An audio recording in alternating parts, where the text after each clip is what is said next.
It is Friday, May 31st, 2024. This is another edition of Baseball Today presented to you by our friends over at Factor. Coming up in mere minutes, we're going to make somebody famous, if not rich.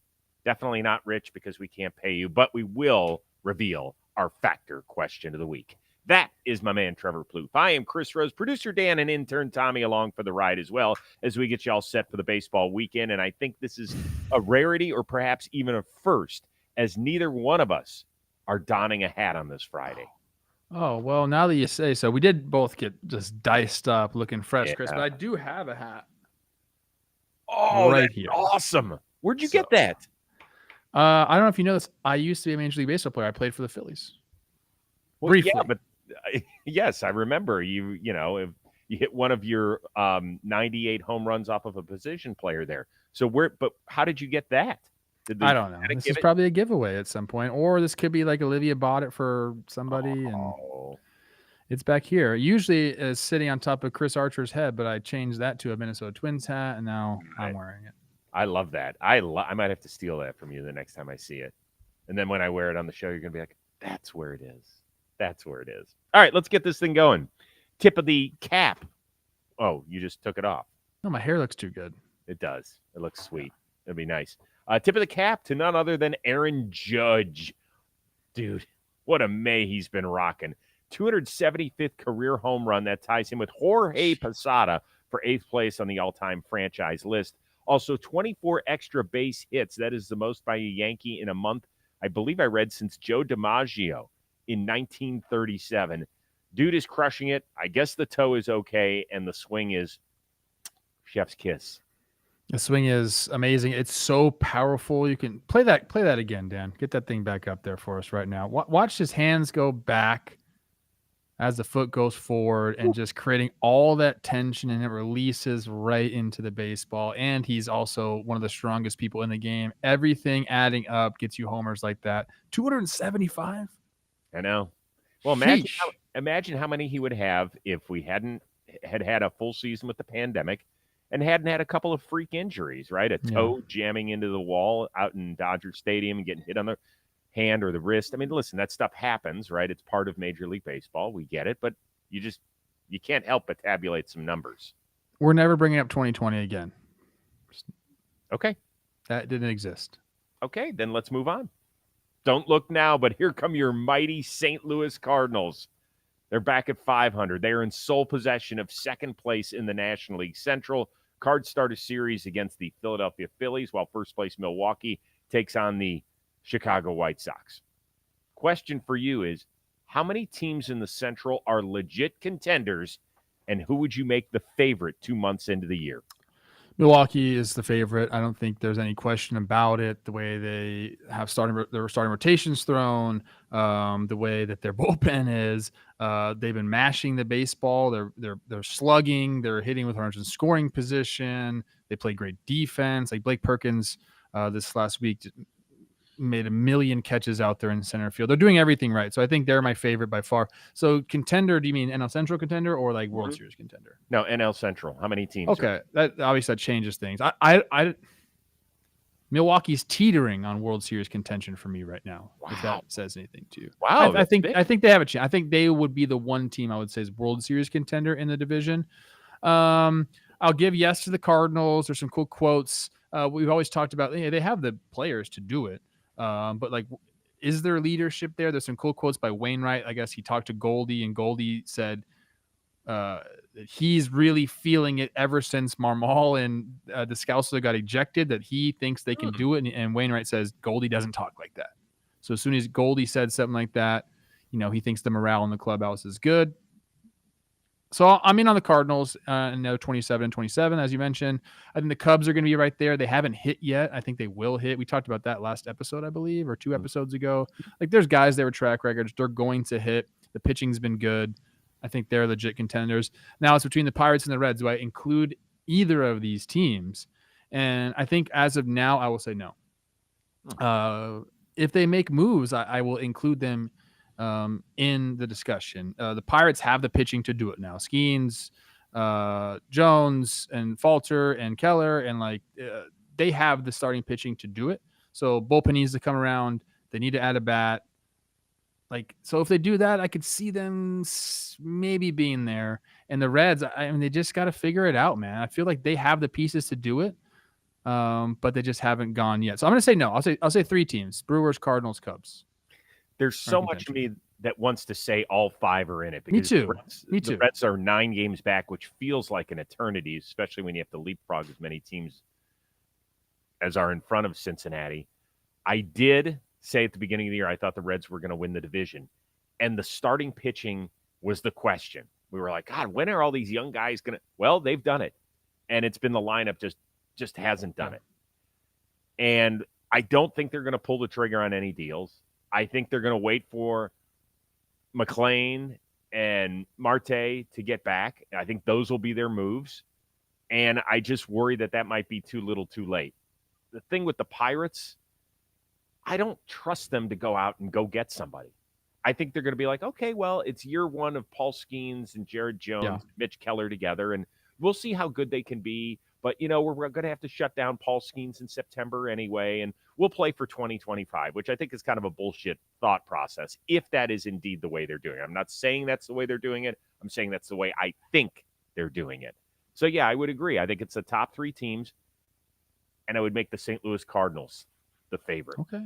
I think they got through. I think they waded through all the bullshit, and you know what? They deserved the criticism they got. They really did, between the way they were playing, particularly a couple of studs, and they were the first ones to tell you they weren't very good. And then I thought that it was interesting because, remember, we were kind of railing on Ali Marmol, and we were like, okay, dude got an extension in the offseason for what? For leading them to their worst season in more than 3 decades. And then there continued to be some of this stuff. It felt like more off the field than on the field. And Kyle Gibson reached out to you. And what did he say to you? He said, Ollie is a good dude. Change your thought process on him. Yeah. Well, I haven't really, but I told him I did. I haven't either. But you know what? I'm willing to give the entire team the benefit of the doubt. And the reason I say them instead of Milwaukee, and I think I'm kind of rooting for Milwaukee. I like Pat Murphy. Yeah, I'm curious why you say this. I like St. Louis's pitching a lot more. I'm curious about, listen, Devin Williams coming back the second half of the year, but I can just tell you from experience, they don't even need him. They don't even need him. Their bullpen, they have guys in that bullpen that are freaking lights out, too. I know. But 5 games is not much. Now, I still think the Brewers are going to be leading this at the break, in part because they only have 6 games within the division the rest of the way before the All-Star break, which is kind of weird. But I think it's going to be a fun second half in this division.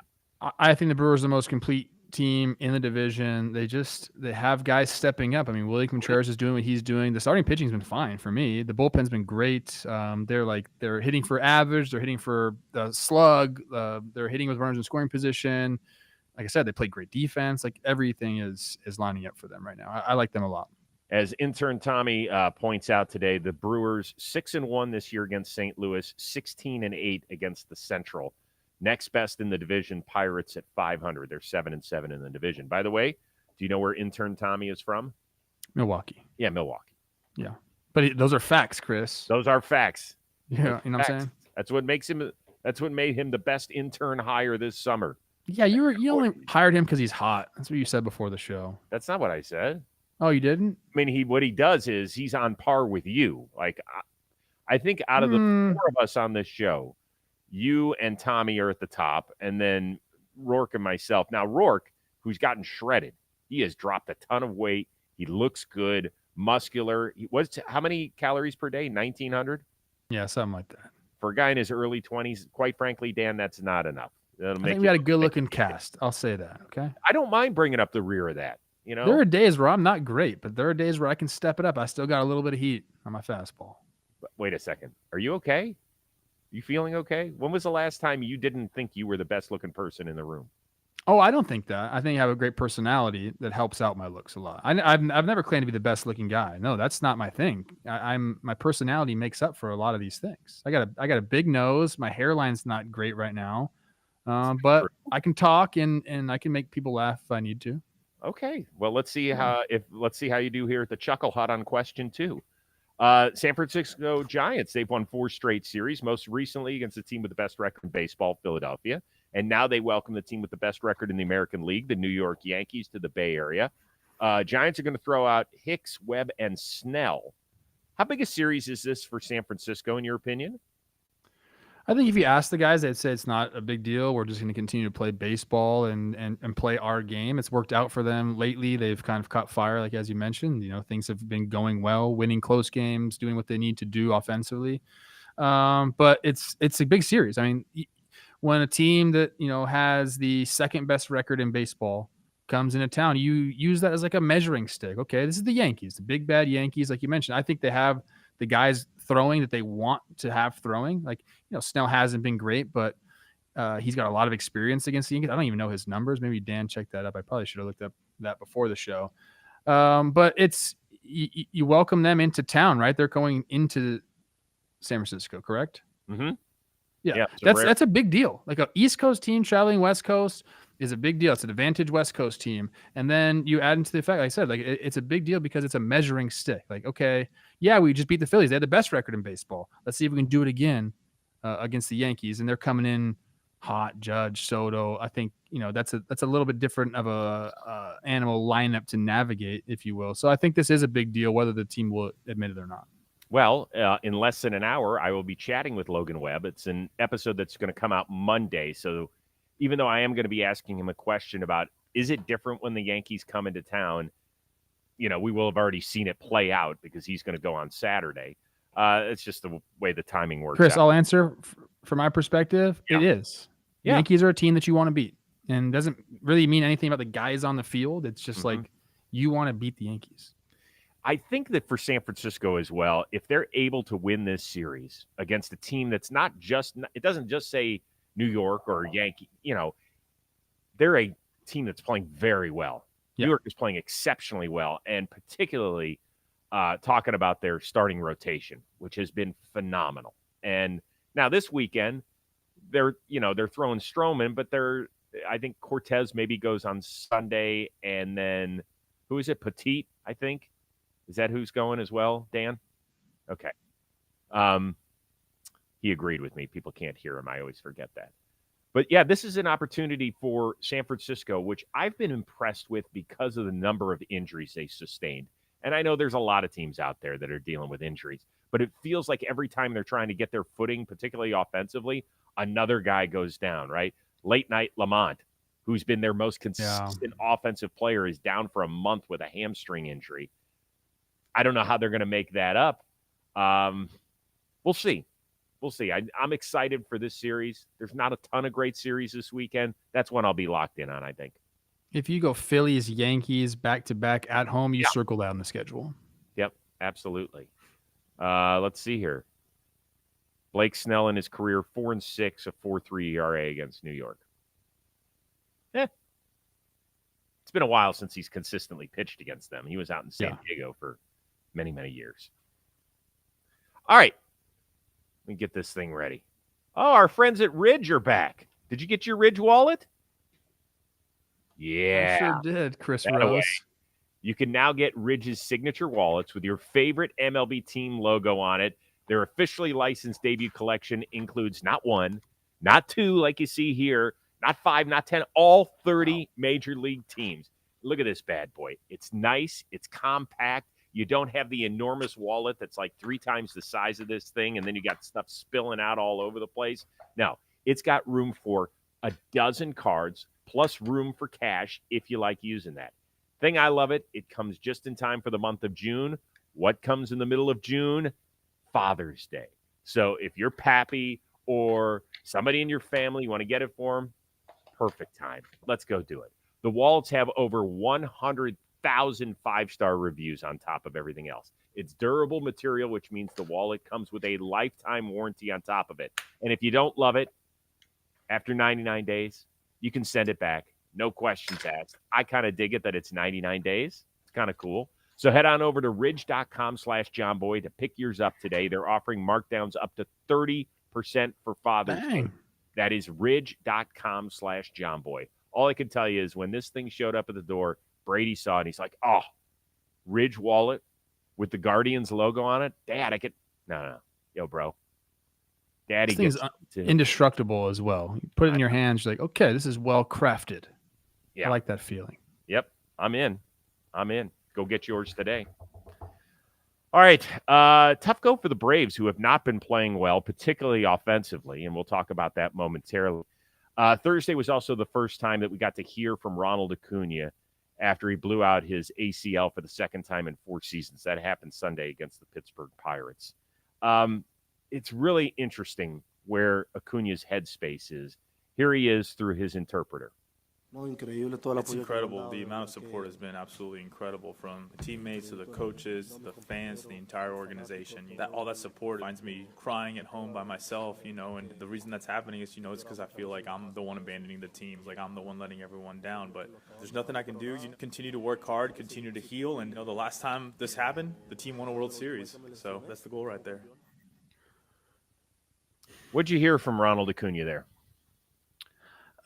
Like I said many, many times in the show before, like when you feel helpless and you feel like you're worth nothing, it's tough. I mean, this is what he does, is play baseball, and it's taken away from him now for really nothing that he's done. Like, he didn't do anything wrong. He just pivoted wrong and his knee gave out on him. So you just get to a place where, this is what you've worked for your entire life. And yes, he's been compensated, nicely for it. And we can talk about his contract if you want, but he's doing okay. But, this is your dream. Like, your dream, I tell people this all the time. Your dream when you're a kid isn't to make a bunch of money. It's to play Major League Baseball. Like, you want to be out there competing against the best. You want to be on a team working towards a World Series.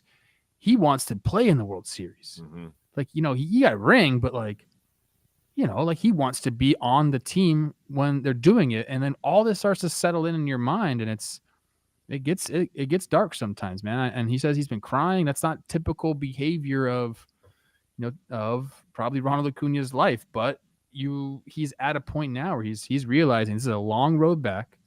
I'm not going to be able to do what I love to do for quite some time. And it hits. Yeah, there was a lot there in 25-second soundbite, and there was even more if you dove a little deeper. He did talk about the fact when he sits there and he'll be at home and he'll be crying, and then he turns and sees his 2 young sons who are just laughing and playing and don't know really what's going on with Dad. They get to see him probably a little bit more, since he's not going to have to travel and all that sort of stuff. And then you probably realize, like, okay, well, I'm going to have to bust my ass to get back to where I was in 2023 as the NL MVP. But hopefully he looks at it as a time where he can be around his kids. I mean, there's so many major leaguers. Like, I think you were kind of fortunate, and maybe part of this was your mindset. Like, maybe you wanted to be out by a certain time so that you could be with Teddy and Isla, because I can tell you how many players miss all those years, and you can't get them back. Like, no. Brady's graduating high school tomorrow. I've been fortunate enough to be around for so much of his time. I can't imagine what it would have been like. Yes, you get to do what you love as a baseball player. You get paid extremely well. You have a lot of off time in the off season, but there's also a lot of shit you miss. So hopefully he can take advantage of that part of his life and develop an even stronger bond with his children. I don't know. Yeah, I mean, that's a silver lining. You try to find as many silver linings as possible. Being with your family is one of them. If you're around the park, which I don't know exactly how much he's going to be around the park, if they're going to send him to spring training, if they're, where is he going to do his rehab? But you just try, if you're there at the park, you try to help guys as much as possible. But I mean, it's tough, man. Well, he's going to be, he has the surgery, I believe, out in Los Angeles next week. And I've read he's going to be out here for 4 to 6 weeks starting his rehab. So he'll do his rehab out here to start? Yeah, and then they'll figure it out. And he said he wants to be around the team as much as possible after that. So we wish him well. There is a bigger question from the baseball standpoint. Atlanta's offense has not been good over the last month. I'm not talking about just so. I'm talking about really like bottom of the barrel. How worried are you that it can duplicate the feat that it pulled off in 2021 without Ronald Acuna? How worried am I? I mean, do I give him a chance to win the World Series, I think is what you're trying to ask me? Yeah, I would say, like, what are because all year we would be like, even if they're not playing well, we're like, hey, it's still the Braves. They're still elite. Like, do you still feel that way? I do. I feel like they haven't played up to their potential, especially offensively, like you just mentioned. So I do feel like there is, there's going to be a big tide changing, rising, if you will, with their offense. Austin Riley's been in a real big funk, but he's not a 652 OPS guy. He's not. Matt Olson's been doing better, but he's not a 751 OPS guy. Ozzy Albies has been doing all right, but like there's room for improvement all up and down the lineup. So I do think they're going to be. I think they're going to make the playoffs. I think there's no doubt about that. And I do think that Alex Anthopoulos, and he even said, like, expect a move to be made. I think they brought over, what's his name? Ramon Laureano on a minor league deal. That's their first move. But they're going to do some things to bolster the outfield, maybe bolster the offense a little bit. But once these guys start going, I think you'll remember, like, oh, this is the Braves. It's hard to do it right now with the way they've performed. And even as we can look at this offense and say, man, they've performed so poorly, not up to their standards, and they're still how many games over 500? Like, this is a very, very good baseball team. Mm-hmm. I do think that the difference between one of the differences between 2021 and 2024 is the fact, remember, they weren't even over 500 till the month of August that year. Yeah, that was a wild season, Chris. They weren't a juggernaut just yet. No, and there weren't other teams in the East that felt like juggernauts. And there's one other team right now that isn't going anywhere, and that's the Phillies. Now, are they going to play the same type of ball where, it's been 670 winning percentage the entire year? Probably not. They're going to start to dip. Some people rip on the lack of, winning teams that they played on the schedule. I don't care about that stuff. You play whatever the schedule is, and they'll get to them, and I think they'll do just fine. But it'll be interesting. I mean, the Braves have won the division, 6 years in a row? Something like that? 6, 7, whatever it is. They haven't had to play a lot of early rounds. They did the year that they won the whole thing, right? They had to play the Brewers in the first round. Wasn't that right? Or did they have the bye? One of you guys is going to have to look that up. Yeah, look that up. So, we're talking about their offense. They're still 7th in the league in OPS. And offense is down this year across baseball. It is. Like OPS is, I believe, like the average OPS in the big leagues right now is around like 700 or something like that. Like this team is going to be fine. Yeah, Marcell Ozuna has been far and away their team MVP offensively. Yes. And, we have to continue to mention that there is no Spencer Strider this year. So, they've juggled a bunch of guys at the back end of the rotation. There's different dudes getting shots there. But once you get to the playoffs, you pare that down anyway. So we'll see. I picked the Braves to win it all at the beginning of the year. I'm not going to get off that quite yet, but I certainly am not going to put my mortgage on it. I'll put it that way. It's a big mortgage. Let's move on to question 4. That Washington Nationals, they just disposed of the Braves after taking care of the Seattle Mariners. In fact, they won 3 of 4 in Atlanta. They haven't won a 4-game series against the Braves since 2016.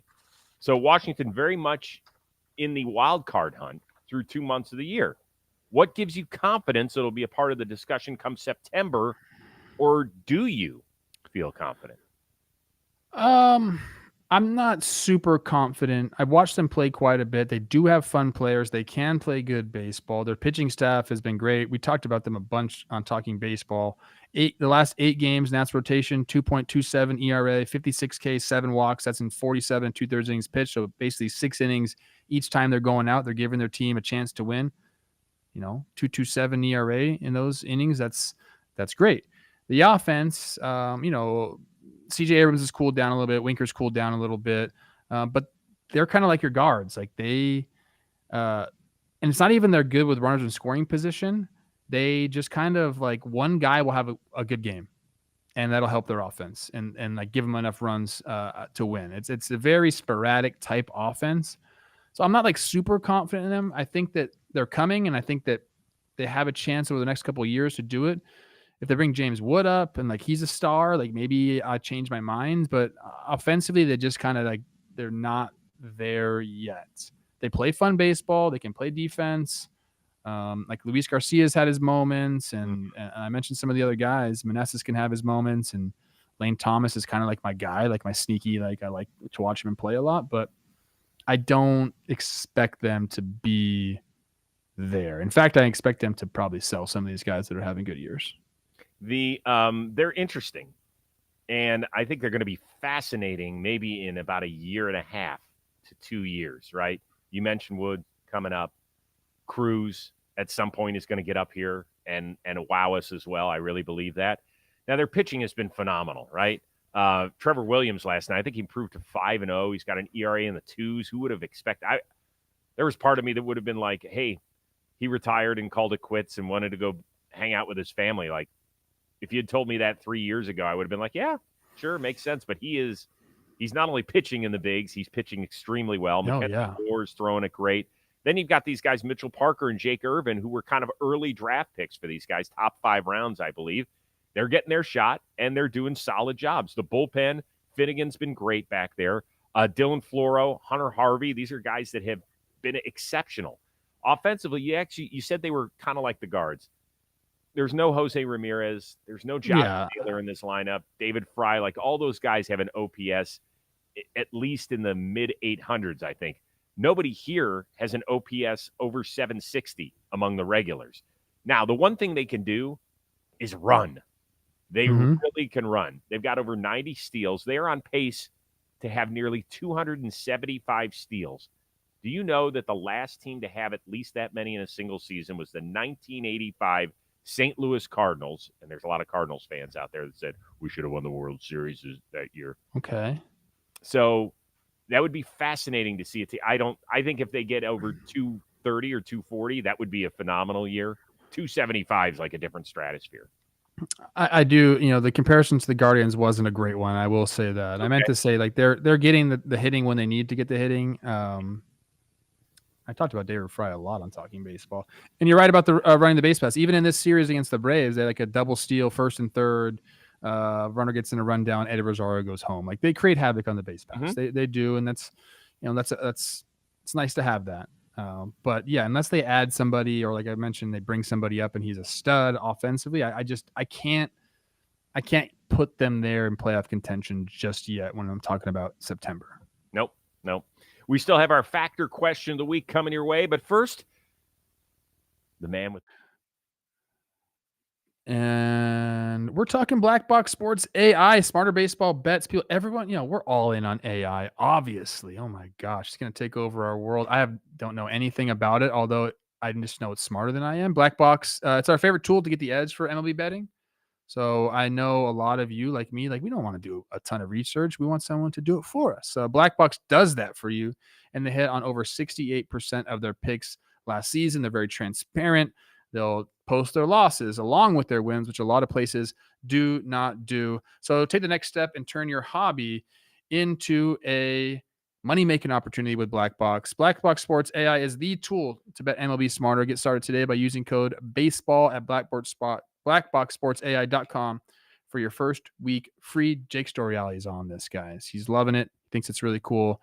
That's code BASEBALL at blackboxsportsai.com. Black Box Sports AI, smarter baseball bets.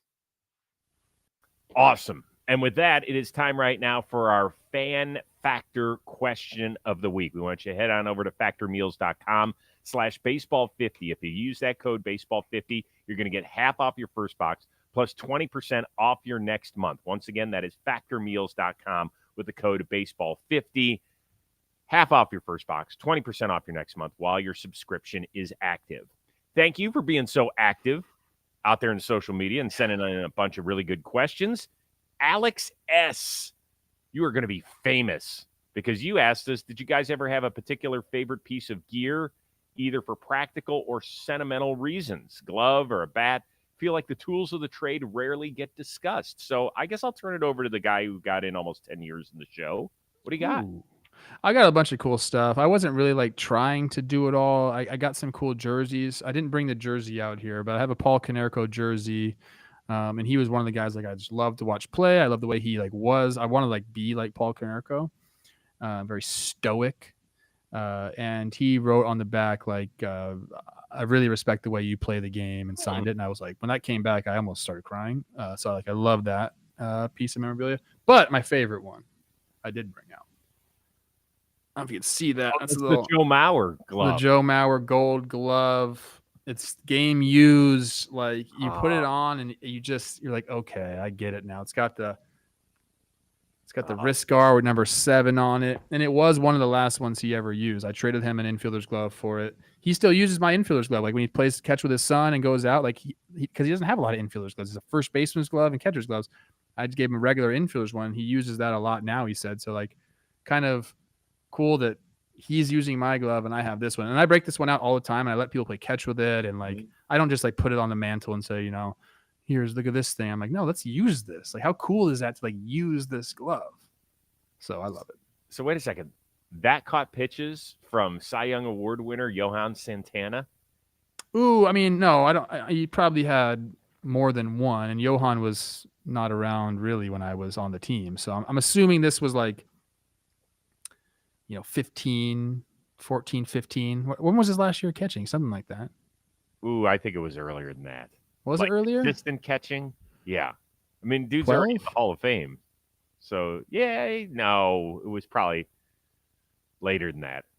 I'm going to say like 13 or 14. Well, this is his glove, and it's awesome to That put is on, cool. So. That is really, really cool. I love that. I love that piece of memorabilia. How many mitts do you go through in a typical year? I went through. I kept one for many, many years, but you get a bunch of them. You try to break them in just to have them. I will get like 5 gloves a year, so I still have a bunch, but I gave so many away to my friends and stuff. How many would a catcher go through? Same, probably like one. Huh. You want your glove. You probably have like 3 that you could use in the game if you needed. You'd have 1 for the game, 1 to catch bullpens, and 1 emergency. Got it. Something like that. Alex S., thanks so much for the question. By the way, I've used one IFB over the last 10 years. That's a piece of plastic they stick in your ear so that you can listen to your producer talk. I need to order one of those. So, yes, do you have a custom one, or you just get one that plugs in there? No. You got to get a mold one, because if you don't get it molded to your ear, then it pops out way too much. I know. Yeah, and people are like, "Ooh, you have wax in your ears." Wax in your ears is a good thing. It's good. Let's talk IFBs when this is over. Oh yeah, absolutely. Let's do it. All right, listen. Anything fun this weekend? What do we got? I told you I'm going to Napa. Well, yeah. I didn't know. Oh, did we not say that on air? No, we didn't. Oh, got a wedding. Olivia's cousin is getting married. So we're going up there. Just real quick trip in and out. But I mean, Napa's beautiful. It's going to be like beautiful weather. I'm taking her out to dinner tonight. Yeah. That's why I got the haircut. Look at this thing. Yeah, you look good. You look good, sexy. You? And you got a great personality. Brady Rose graduates high school tomorrow. So that's it. My little baby is. Michelle and I, we went to a special thing at school last night. They had a kind of a senior parents night, and they played a slideshow of all the. Oh my gosh! Oh God! Like, they're so good at making us cry. Like, enough. I can't take it anymore. I'm so excited for him and his next venture in life, but I'm going to miss my buddy, man. God.